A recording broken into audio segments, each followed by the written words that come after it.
ఈ 3 సంవత్సరాల పాలనలో ప్రభుత్వం ఇచ్చిన 6 గ్యారంటీల మీద కానీ 420 హామీల మీద కానీ వివిధ డిక్లరేషన్ల మీద కానీ ఎవరైతే గట్టిగా మాట్లాడుతున్నారో ప్రశ్నిస్తున్నారో వాళ్ళందరి మీద అక్రమంగా కేసులు పెట్టి జైలుకు పంపించి వేధించుడు వారికి పరిపాటిగా మారిపోయింది. ముఖ్యంగా ఆనాడు తెలంగాణ ఉద్యమంలో 226 కేసులు భరించి సుమారు 4 సందర్భాల్లో లాఠీ చార్జీల్లో గాయపడి చెంచల్గూడ చెర్లపల్లి జైళ్లలో 2009 నుంచి 2014 వరకు వివిధ సందర్భాల్లో జైళ్లలో ఆనాడు నన్ను టార్గెట్ చేసి కాంగ్రెస్ ప్రభుత్వం ఉంచింది. మళ్ళీ వాళ్ళ అధికారంలోకి వచ్చినటువంటి కాంగ్రెస్ ప్రభుత్వం మళ్ళీ నన్ను టార్గెట్ చేస్తూ ఉంది. ఈ 3 సంవత్సరాల పాలనలో నా మీద 10ల సంఖ్యలో కేసులు పెట్టింది. మరి పాత రికార్డు వీళ్ళు బద్దలు కొడతారో ఏందో తెలియదు. గతంలో 226 కేసులు ఉండే నా మీద తెలంగాణ ఉద్యమంలో. ఆ రికార్డు బద్దలు కొట్టాలనుకుంటారో ఏమో ఇప్పటి కాంగ్రెస్ ప్రభుత్వం. అక్రమంగా అనేక కేసులు పెట్టి నన్ను వేధిస్తూ ఉంది. నేను 2014లో పెద్దపల్లి ఎంపీగా గెలిచిన, సింగరేణి కార్మికుల ఓట్లతో గెలిచిన ఆనాడు. 2018లో చెన్నూరు నుండి ఎమ్మెల్యే గెలిచిన, మా మందమరి రామకృష్ణాపూర్ కోల్బెల్ట్ ఏరియా పెద్ద ఎత్తున నాకు ఓట్లేసి ఆనాడు ఆశీర్వదించారు. ఇప్పుడు మేము ఓడిపోయినప్పటికీ కూడా ఆ ప్రాంత కార్మికుల పట్ల ఈ కాంగ్రెస్ ప్రభుత్వం చేస్తున్నటువంటి అన్యాయాలు మోసాలు దాన్ని నిరంతరం ప్రశ్నిస్తూనే ఉన్నాం. మేము ప్రశ్నిస్తే కూడా మాట్లాడితే కూడా తట్టుకోలేకుండా ప్రభుత్వ పెద్దలు సంయమనము సహనం లేకుండా వ్యవహారం చేస్తూ ఉన్నారు. అక్రమంగా కేసులు పెట్టి వేధిస్తూ ఉన్నారు. ఇవాళ నన్ను జైలుకు మళ్ళొక్కసారి పంపించాలనే ఆలోచన ముఖ్యమంత్రి రేవంత్ రెడ్డి, మంత్రి వివేక్, ఇతర కాంగ్రెస్ ప్రభుత్వ పెద్దలు చేసి ఇవాళ జైలుకు పంపిస్తూ ఉన్నారు. నన్ను అరెస్ట్ చేసి అక్రమంగా కేసులు పెట్టిరు. ఇవాళ సింగరేణిలో 15,000 కోట్ల కుంభకోణం చేసిరు. 40 లక్షల టన్నుల బొగ్గు మాయమైంది, 1600 కోట్లు దాని విలువ.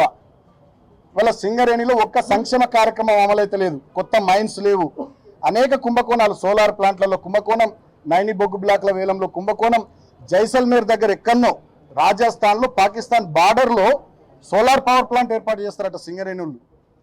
అది ఎవరికి తెలియదు, అక్కడ ఏమవుతుందో ఏందో తెలియదు, దాంట్లో కుంభకోణం. ఇవాళ మొత్తం సింగరేణి కుంభకోణాలమయమైపోయింది, బొందలగడ్డగా మారిపోయింది. 9 జిల్లాల్లో విస్తరించినటువంటి సింగరేణి, సుమారు 12 నుండి 14 అసెంబ్లీ నియోజకవర్గాల పరిధిలో విస్తరించినటువంటి సింగరేణిలో ఇవాళ మా కార్మికులు కానీ, వాళ్ళ కుటుంబాలు కానీ, రిటైర్డ్ కార్మికులు కానీ, కాంట్రాక్ట్ కార్మికులు కానీ, ఆ ప్రాంత ప్రజలు కానీ చాలా ఆవేదనతోని, ఆందోళనతోని, బాధతో ఉన్నారు. ఆ ప్రాంత ప్రతినిధిగా ఆ ప్రజల తరపున, ఆ కార్మికుల తరపున మేము మాట్లాడుతున్నాం. మేము మాట్లాడుతూనే భరించలేనటువంటి కాంగ్రెస్ ప్రభుత్వ పెద్దలు ప్రజాపాలన పేరిట ఎమర్జెన్సీ నాటి రోజుల్ని తలపిస్తూ ఉన్నారు. మమ్మల్ని భయపెట్టడం, ప్రశ్నించిన వాళ్ళని భయభ్రాంతులకు గురి చేయడం, ఈ రకమైనటువంటి చర్యల ద్వారా పైశాచిక ఆనందం పొందుతూ ఉన్నారు. మొన్నటికి మొన్న రాష్ట్రమంతా చూసింది. అశోక్ అనే ఒక ఆర్టీసీ డ్రైవరు, ఆయన జగిత్యాలలో మీరు వడ్లు కొనుర్రి మక్కలు కొనుర్రి అంటే ఆయనను వేధించారు. ఇట్లా చాలా మందిని వేధిస్తూ ఉన్నారు, ఇబ్బందులు పెడతా ఉన్నారు.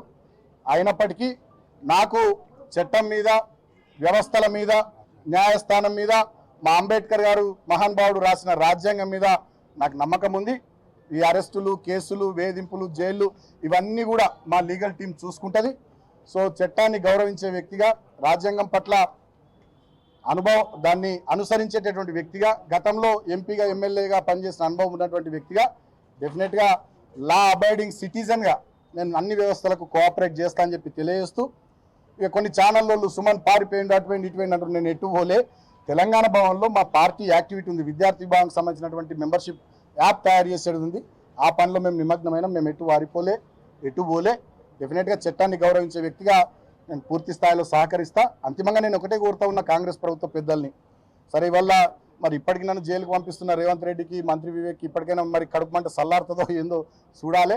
మా మీద పెట్టే శ్రద్ధ, మా మీద చేసే ఎదురుదాడి, మా మీద కేసులు పెట్టి జైళ్ళకు పంపించాలనేటటువంటి దాని మీద ఉన్న మీ తాపత్రయం, దాంట్లో సగమైన మీరు ఇచ్చిన 6 గ్యారంటీల మీద, 420 హామీల మీద, చేవేళ్లలో చెప్పిన SC/ST డిక్లరేషన్ మీద, కామారెడ్డిలో చెప్పిన BC డిక్లరేషన్ మీద, వరంగల్లో చెప్పిన రైతు డిక్లరేషన్ మీద, అదేవిధంగా సరూర్ నగర్లో చెప్పిన యూత్ డిక్లరేషన్ మీద పెట్టి ప్రజలకు 4 మంచి పనులు చేయాలని కాంగ్రెస్ ప్రభుత్వ పెద్దల్ని కోరుతా ఉన్నా. అంతిమంగా న్యాయం గెలుస్తుంది, ధర్మం గెలుస్తుంది.